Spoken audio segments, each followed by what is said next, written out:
If you've seen the Seattle skyline lately, you can't miss all the construction cranes. And how about this? The new F5 tower downtown. It's already the 5th tallest in the city. It's the shiniest new example of all the development, this explosion we've had. King 5's Jake Wittenberg has an exclusive look inside, showing us why it's what's at the ground level that's sort of the biggest labor of love, isn't it, Jake?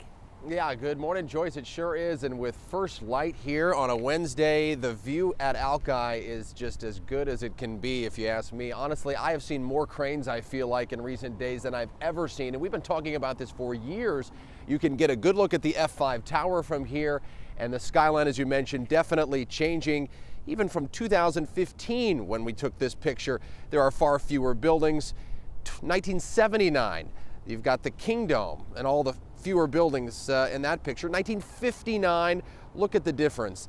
Lots of changes over time indeed. And that is one reason why this historic city is being preserved by developer Kevin Daniels, who took on the massive project of saving the oldest church right next door to the new F5 tower. The sanctuary actually started services in 1853, but was set to be demolished in 2005 to make room for development.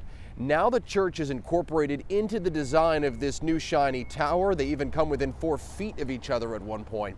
The interior all restored and had to be delicately placed back together piece by piece. And new this morning, Kevin Daniels reveals to us the design of the building and reflection of the glass pays homage to the sanctuary every day. This is an example of one of those buildings like King Street Station, Union Station, Space Needle, that really needs to be preserved to tell the story of the original foundation of when Seattle started.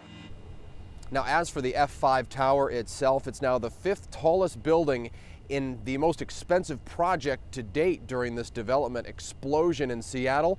F5 Networks has agreed to take over all 28 floors of office space. And it is very obvious when you pass through downtown that that is the newest example of development being ushered into this city, a 33-story tower.